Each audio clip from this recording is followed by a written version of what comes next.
అండి, నేను స్వరాలి. అఖండ దీపం తర్వాయి భాగంతో మళ్ళీ మేము ముందుకు వచ్చేసాను.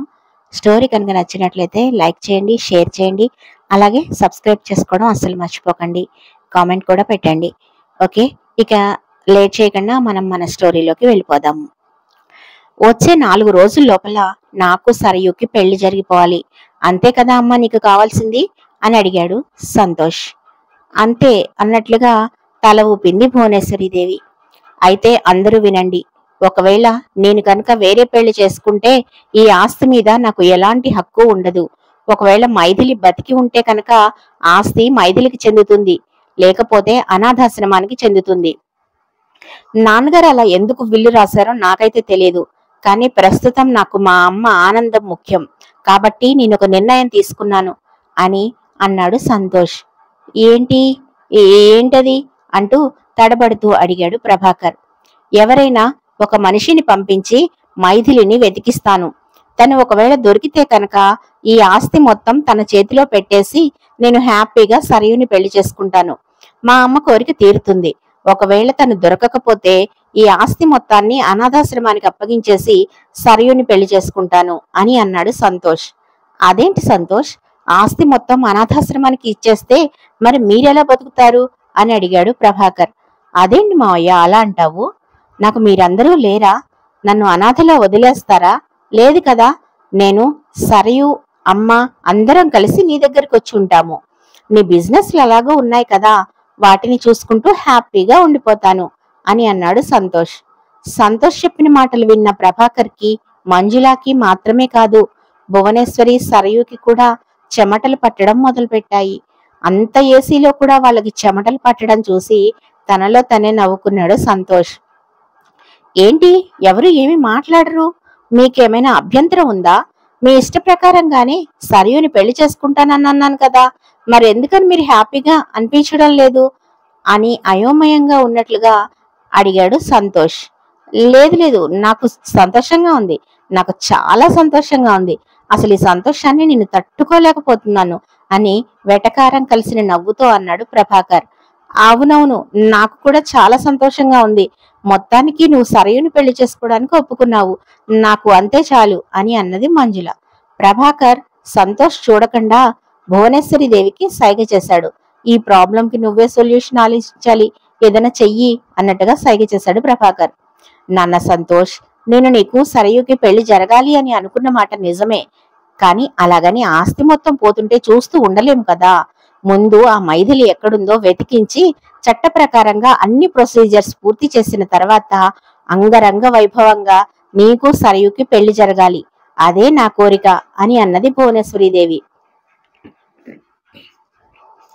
అయితే సరే అమ్మా, నువ్వు ఎలా చెబితే అలాగే, కానీ ఈలోపు నాన్నగారు కూడా ఇక్కడికి వచ్చేయాలి. ఎందుకంటే నాన్నగారి సంతకాలు కూడా చాలా ఇంపార్టెంట్. వెంటనే అర్జెంటుగా నాన్నగారిని వెనక్కి వచ్చేయమని చెప్పు. నేను కూడా చాలా ఫాస్ట్ గా మైథిలి ఎక్కడుందో వెతికి పట్టుకుంటాను అని మరో బాంబు పేల్చాడు సంతోష్. ఓరి మొగడా, నువ్వు ఇట్లా తయారయ్యావేంట్రా? ఇప్పుడు ఆ భూపతి ఎక్కడున్నాడు అని నేను వెతికి తీసుకురాను? వాడిని తీసుకురాకపోతే నీకు అనుమానం వస్తుంది. పోనీ నువ్వు చెప్పినట్లుగా పెళ్లి చేసేద్దాము అంటే ఆస్తి మొత్తం అనాథాశ్రమానికి వెళ్ళిపోతుంది. ఇప్పుడు నేను ఏం చెయ్యాలి అని ఇరకాటంలో పడిపోయింది భువనేశ్వరీదేవి. అక్కడ ఉన్న మిగతా వాళ్ళ పరిస్థితి కూడా దాదాపు అలాగే ఉంది. భూపతి ఎక్కడున్నాడో వాళ్ళకి తెలియదు. మైథిలిని అంటే సంతోష్ ఎలాగో పట్టుకుని తీసుకొస్తాడు అంటున్నాడు. ఇప్పుడు భూపతి గురించి ఏమని చెప్పాలో కూడా అర్థం కాలేదు. అందుకే అందరూ సైలెంట్ గా ఉండిపోయారు. ఏంటమ్మా, ఏమీ మాట్లాడమేంటి? ఒకసారి ఫోన్ చేసి ఇవ్వు, నాన్నగారితో నేను మాట్లాడతాను. అందులో నీకు హెల్త్ కూడా బాలేదు కదా, నీకు ఇలా బాలేదు అంటే పాపం నాన్నగారు తట్టుకోలేరు, వెంటనే ఇంటికి వచ్చేస్తారు. ఫోన్ చేసి ఇవ్వు, నేను మాట్లాడతాను అని మళ్ళీ ఇంకొక బాంబు వేశాడు సంతోష్. ఎందుకులే సంతోష్, నేను తర్వాత మాట్లాడతాను కదా, అంత అర్జెంట్ ఏముంది అని తడబడుతూ అన్నది భువనేశ్వరీదేవి.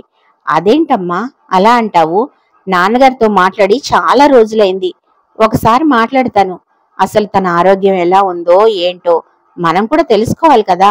అదీ కాక నా పెళ్లి జరగాలి అంటే నాన్న ఇక్కడ ఉండాలి కదా, అందుకే అడుగుతున్నాను. అన్ని వివరాలు వివరంగా చెప్తాను నేను. ఒకసారి ఫోన్ చేసి ఇవ్వు అని అడిగాడు సంతోష్. వామ్మో, వీడేంటి ఇలా తయారయ్యాడు? వీడికి అన్నీ తెలిసి నాటకం ఆడుతున్నాడా, లేకపోతే ఏమీ తెలియకనే ఇవన్నీ మాట్లాడుతున్నాడో అర్థం కావడం లేదు. ఇప్పుడు నాకేంటి దారి, ఏం చెప్పి తప్పించుకోవాలి అని ఆలోచనలో పడిపోయింది భువనేశ్వరీదేవి. ఇప్పుడే ఉంది భువనేశ్వరీదేవి, ఇంకా ముందు ముందు సినిమా చాలా కనిపిస్తుంది, సిద్ధంగా ఉండు. ఆస్తి పోతుంది అనేటప్పటికీ అందరి మొహలు మాడిపోయాయి. ఇప్పుడు కదా అసలు ఆట ప్రారంభం అవుతుంది అని తనలో తనే అనుకున్నాడు సంతోష్. కానీ పైకి మాత్రం అమాయకంగా మొహం పెట్టుకుని భువనేశ్వరీదేవి ఏం చెబుతుందా అని వెయిట్ చేస్తున్నట్లుగా నటిస్తున్నాడు. నాన్న సంతోష్, ఈ ఒక్కసారికి నా మాట విను. నేను ఇప్పుడు ఆయనతో మాట్లాడే పరిస్థితుల్లో లేను. నాకు ఇలా బాలేదు అని తెలిస్తే నిజంగానే మీ నాన్నగారు తట్టుకోలేరు.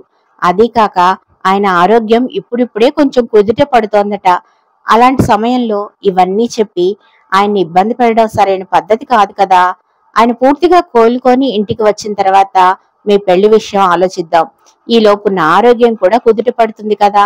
నీ పెళ్లిలో నేను కూడా హంగామా చేయాలి కదా అని నవ్వుతూ ఆ విషయాన్ని తేలిగ్గా తీసేయడానికి ప్రయత్నం చేసింది భువనేశ్వరీదేవి. సరే అమ్మా, నువ్వు చెబుతున్నావు కాబట్టి అలాగే చేద్దాం. ఈలోపు నువ్వు డైట్ సక్రమంగా తీసుకొని హెల్దీగా తయారవ్వాలి అని అన్నాడు సంతోష్.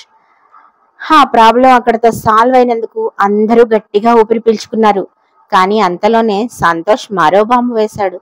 నువ్వు చెబుతున్నావు కాబట్టి నీ ఆరోగ్యం గురించి, మా పెళ్లి గురించి నాన్నగారితో ఏమీ మాట్లాడలేనులే, కానీ ఆయన ఆరోగ్యం ఎలా ఉందో కనుక్కుంటాను.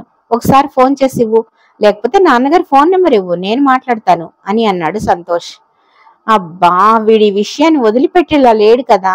ఇప్పుడు ఏం చేయాలి, ఏం చెప్పి తప్పించుకోవాలి అని ఆలోచనలో పడింది భువనేశ్వరీదేవి.